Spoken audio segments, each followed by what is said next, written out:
Pierre Nantel. C'est peut-être pas le Nantel le plus drôle au Québec, mais c'est le plus crédible pour parler de politique.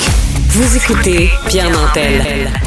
On va aller retrouver notre journaliste tout-terrain au Journal de Montréal, Louis-Philippe Messier, on peut vraiment le qualifier de vadrouilleur. Bonjour Louis-Philippe. Bonjour. C'est Pierre. drôle parce que j'ai vu dans certains de tes articles récemment, tu parlais de la fameuse vadrouilleuse Francine Grimaldi. Oui. C'est être un vadrouilleur ou une vadrouilleuse, c'est vraiment explorer la ville, les lieux culturels ou d'affaires. C'est vrai, mais comment tu qualifies j'ai beaucoup moins de barrières que Francine Grimaldi en avait. Elle couvrait la culture. Seulement la culture, toujours, donc les arts, alors que moi, je peux aller partout. Donc, je peux... c'est encore plus vaste. Et ce matin, j'ai fait l'exercice de relire, là, mais j'ai pas tout relu. J'ai regardé mes 134 chroniques de l'année pour toi, pour t'en choisir. Ah, super! J'ai eu beaucoup de mal à t'en choisir 15. Oui. Je pense que toi, là-dessus, t'as encore épuré. Oui, c'est difficile, mais je suis d'accord avec toi. Je pense que c'est comme une revue de fin d'année avec toi. Moi, j'aime profondément Montréal, puis je trouve que tu y portes un regard attentif à toutes sortes de petites coutures qu'on a tendance à oublier. Et une chose que j'ai appris en lisant tes chroniques, c'est qu'il y avait un glacier à Montréal qui ne fondait jamais et qui, là, avec la crise climatique, s'avère qu'il risque d'être à son dernier été éternel. C'est possible, sauf si cet hiver, on a beaucoup de neige, Oui. parce que chaque nouvel hiver apporte son lot de neige qui protège le glacier initial. Pour les auditeurs, là, c'est qu'en 2007-2008, ça fait longtemps, mais il y a eu un hiver aberrant. 5 mètres de neige. C'était comme 3 fois plus que d'habitude. OK. Et ça a formé une sorte de bloc très difficile à faire fondre. Même les canicules d'été n'en viennent pas à bout. Okay. Il y a des employés de la ville. C'est dans la carrière Francon, oui. qui est une espèce de no man's land. On oublie que ça existe. Là. C'est entre Villeray et Rosemont. C'est pas la carrière Miron. La carrière Francon est ailleurs. C'est la carrière Francon. Et la ville l'utilise pour stocker ces milliers de camions. C'est gigantesque comme endroit. Okay. Mais il y a vraiment une carrière creusée. Donc, on va au fond. Et c'est là que la ville jette sa neige. À peu près le tiers ou la moitié de la neige ramassée à Montréal est déversée là. Okay. Je n'ai jamais pu assister encore au spectacle, mais j'en ai l'intention. Là, de très tôt le matin ou pendant la nuit, on voit les camions à tour de rôle verser leur neige. Dans un ça tombe d'une centaine de mètres. Ouais, fait qu'on voit des traînées blanches partout. Il paraît que ça doit être beau. Mais d'ailleurs, autrefois, moi je me rappelle à l'époque, sur le pont de la Concorde, il y avait des camions qui vidaient leur neige à l'époque dans le fleuve, ce qui n'est plus permis, je pense, compte tenu des fondements qu'il y a là-dedans. Ça m'étonnerait que ce soit permis. Mais tant mieux, on est content. Alors, autre point, un 4,5 du plateau Mont-Royal avec une file monstre pour attendre, pour avoir la chance de visiter le loyer. Incroyable, ça. Oui et non. Ce qui est incroyable, c'est à quel point les perceptions changent vite. Je ne sais pas si aujourd'hui, cet article-là surprendrait les gens, mais quand je l'ai écrit, c'était, je pense, au printemps dernier, ça étonnait les gens qu'un 4,5 sur le plateau, très ordinaire, coûte 1 460 $. C'est vrai, tu as raison. Les choses ont changé. Maintenant, moi, je connais des gens qui paient plus cher que ça pour quelque chose de moindre. Donc là, ça devient explicable. Donc, il y a eu il y a juste le bon décalage entre la réalité et la perception que la masse des gens avait au moment où j'ai publié ça. Moi-même, j'étais surpris que les gens soient si étonnés de cette réalité. Évidemment, si tu annonces un 4,5 sur le plateau, très bien situé, à peu près 1 500 $, tu vas avoir une file monstrueuse, effectivement. Tu nous parlais aussi, là, j'ai pas la date, mais tu nous parlais des toilettes auto-nettoyantes. Oui. Qui a été une belle aventure qui n'a pas fonctionné. Écoute, est-ce qu'elles ont été réparées depuis? J'ose le croire, mais j'ai des doutes. J'en ai vu une fonctionner il y a quelques semaines, parce que je les essaie quand je passe à côté.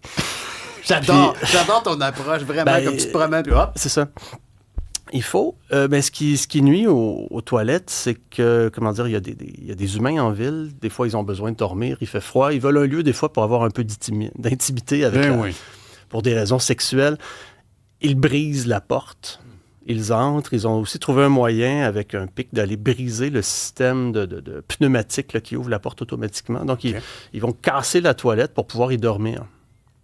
Et ensuite, il faut que la ville, ou je sais pas qui, répare ça. Ça coûte une fortune. Il faut attendre des pièces qui viennent d'Europe. C'est vrai que c'est très européen comme concept. Oui, mais c'est ça. Et ça coûte très cher à l'installation.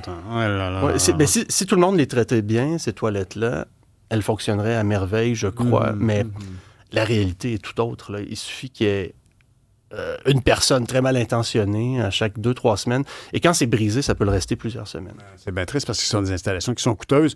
Puis effectivement, c'est pas le premier projet. J'ai comme le mot taillibert qui apparaît, des projets européens qui sont pas tout à fait compatibles avec nos conditions météo. Tu nous avais parlé aussi de la fameuse itinérance dans les tentes. Tu es allé visiter un sans-logis dans un bois à Montréal. À l'époque, on en parlait moins, ça aussi. Hein? Et aujourd'hui, les tentes sont devenues beaucoup plus fréquentes. Oui. Moi, j'en reviens toujours pas. Il y a 5 ans, quand le premier campement est apparu, j'étais allé dormir là. Et c'était complètement nouveau. C'est quand même incroyable. C'est vraiment du journalisme tout à l'heure. Oui, c'est ce qu'on fait. Mais là, déjà, on s'y est habitué. Je pourrais... et ça s'est un peu, je dirais pas banalisé, mais c'est devenu quelque chose...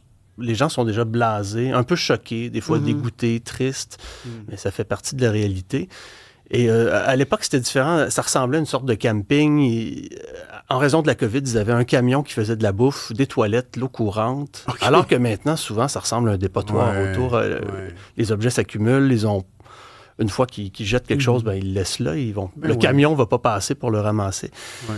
Puis on les comprend de ramasser tout ce qu'ils peuvent potentiellement utiliser. Un vieux vélo parce que les roues peuvent servir à réparer l'autre. Puis, ils ont besoin de pouvoir déplacer leur stock, évidemment. Puis, malheureusement, très souvent, ils sont expulsés manu militari. Oui. L'homme que j'ai visité, j'ai l'impression qu'il est toujours dans sa tente. J'ai l'intention d'aller le voir après quelques semaines d'hiver pour voir s'il tient toujours bon.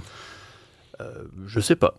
Mais tous ces gens-là, quand on leur parle, ils disent « Toi, tu comprends pas parce que tu vis à l'intérieur, mais moi, ça fait 14 hivers que je passe dehors. Je sais de quoi je parle. Il y a quelques nuits difficiles, mais pour l'essentiel, ça va. » Donc, il y a une dimension un peu de résistance dans ce geste-là. Peut-être qu'une fois de temps en temps, ils vont se réfugier chez un ami quand c'est vraiment extrêmement froid, mais des fois, ils sont tellement... L'homme à qui je parlais, c'était fait pourtant offrir un logement avant.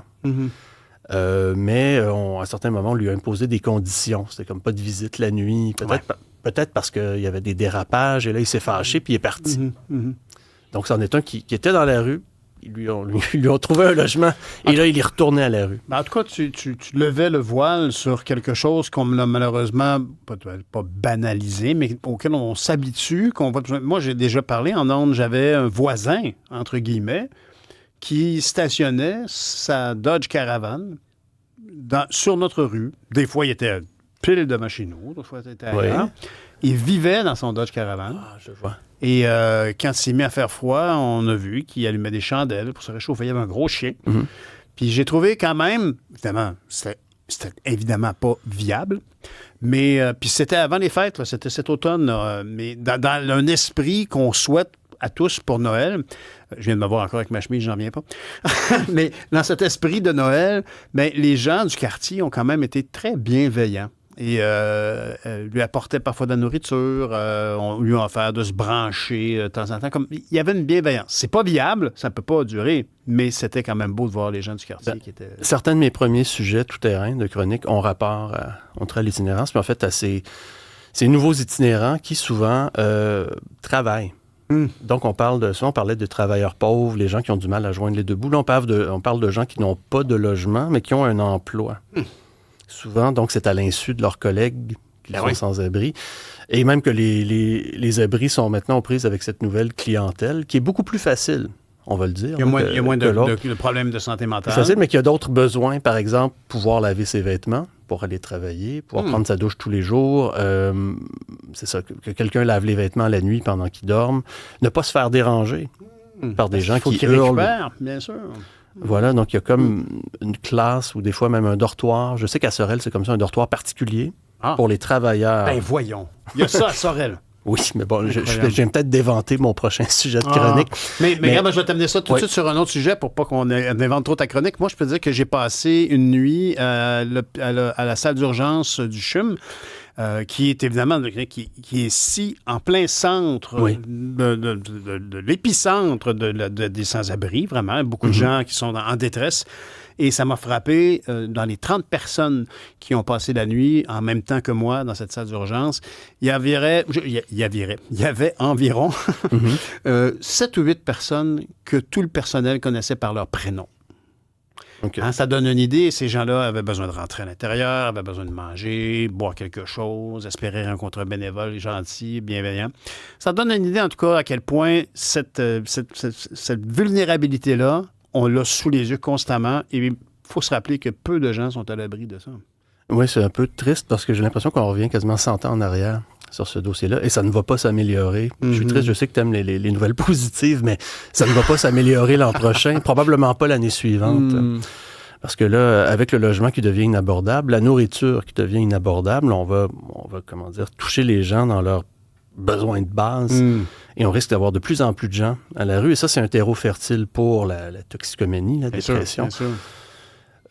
Bref, malheureusement, c'est un sujet que je vais devoir aborder encore souvent. Ben, de toute façon, il faut l'aborder, ça fait partie de notre société. Hier, on avait une invitée qui nous rappelait à quel point c'était pas possible de croire qu'une personne qui travaille, qui a son logement, qui pour une raison, un divorce, une séparation, perd son logement, que aussitôt que ça arrive, tout de suite, elle touche le bas-fond. Il faut qu'il y ait des étapes pour attraper des gens qu'on va échapper de temps en temps, parce qu'effectivement, on n'a pas fini de voir plus de gens dans cette position-là. Je voulais pour conclure sur ce point-là, tu nous as parlé aussi d'une chapelle. Oui. Pour les morts non réclamés. C'est une messe qui a lieu chaque année parce qu'il y a des gens, en général, quand une personne meurt, elle a des proches qui vont réclamer sa dépouille pour lui organiser des funérailles ou une commémoration ou les cendres. Mais il y a des gens qui meurent sans être réclamés. Souvent, ce sont des itinérants. Des fois, les gens ont des amis, mais les amis n'ont pas l'argent, ne veulent pas s'occuper des funérailles. Si tu lèves la main, tu risques de te retrouver avec un problème à régler, c'est-à-dire payer des honoraires pour ça. C'est ça. Alors, ce prêtre, dont le nom m'échappe là, pour l'instant, organise depuis plusieurs années une messe pour les morts non réclamés. Et à mon grand étonnant, je pensais que ce serait un tout petit événement, mais non, la chapelle était pleine. Okay. Et les gens étaient très émotifs parce que plusieurs étaient là pour quelqu'un qu'ils connaissaient depuis des années, qui était à la rue, qui est mort. Ils l'ont eux-mêmes pas réclamé. Et, mais ils sont au courant qu'il y a une cérémonie qui est donnée par l'abbé Claude Paradis. Voilà, l'abbé Claude Paradis, qui a demandé lui-même à être inhumé dans la fosse commune. Ah ouais. Avec ces gens-là. Donc, c'est la messe. Il y a des morts qui, non seulement sont non réclamés, mais personne ne sait trop qui c'était. Alors, ils ont leur nom. Et pendant la messe, ils demandaient aux gens d'aller, répondre à l'appel et de prier pour la personne en allant prendre une rose. Donc, ces morts inconnus auront au moins une prière. Wow! En tout cas, Louis-Philippe, vraiment, tes sujets sont vraiment fascinants. Je suis content qu'on puisse faire cette revue-là. Merci. Ça n'arrive pas très souvent. Tu voulais me parler aussi... En fait, pas tu voulais me parler. On a, dans les sujets que tu nous as soumis, que j'ai remarqué, le baptême des parcs éponges de Montréal. Donc, des petits lacs, des parcs qui sont conçus pour absorber les excédents d'eau. On dit absorber, mais c'est pas vrai. Ça devient des cuves. C'est comme un bain. Le parc devient comme une cuve. Il se remplit d'eau. Il peut contenir un volume gigantesque d'eau, dans certains cas. Et il y a une valve au fond qui, lorsque le système d'aqueduc s'est libéré, va évacuer le parc. Okay. Donc, moi, quand je suis allé, j'ai pu nager. Ben voyons. Tu le laisseras. La prochaine grande averse en ville, tu peux aller, puis ça se remplit d'eau. Alors, tu peux... Moi, j'en avais jusqu'aux genoux à un certain moment. J'ai vu des chiens tout heureux de se promener dans l'eau. Ben, c'est incroyable, mais c'est ça un parc éponge. C'est vraiment une sorte de cuve qui récolte l'eau, l'excédent d'eau, de façon à soulager le système. Pour retarder l'évacuation de ces eaux-là dans un système qui va être capable de le digérer quand on va ouvrir le bouchon en fond. Oui, mais c'est intéressant parce que c'est une bonne idée, c'est simple. Tu sais, ça s'explique très facilement à quelqu'un. C'est facile, ça marche. Il faut juste un peu repenser les parcs de cette façon-là. Et ce n'est qu'au début, donc il y aura de plus en plus de parcs éponges. Est-ce que tu sais si par hasard, c'est une approche qui a été, bien sûr, certainement qui est populaire dans d'autres pays, mais qui a été appliquée ailleurs qu'à Montréal, au Québec? En fait, c'est ça, je pense pas. Je pense que c'est une nouveauté. Une création. Écoute, je devrais pas dire ça là, sans vérifier, mais il me semble que quand je l'ai traité la dernière fois, on m'avait dit que c'était presque unique. La première ville a vraiment axé sa politique là-dessus, en se disant notre système d'aqueduc, ou plutôt d'évacuation des eaux, ne peut pas faire des miracles quand il tombe des trompes d'eau. Voici ce qu'on va faire. Les parcs vont être... À chaque fois qu'on va rénover un parc, on va le penser Une zone de sorte éponge. que... Exactement. En fait, pas une zone bassine. Merci. Plutôt, ouais, Louis-Philippe, il faut qu'on s'arrête, mais tu reviens. On continue après. Oui, je reviens Pas plus tard. immédiatement après, un peu plus tard dans l'émission. Merci beaucoup, Louis-Philippe Messier. À plus tard. Notre journaliste tout-terrain du Journal de Montréal.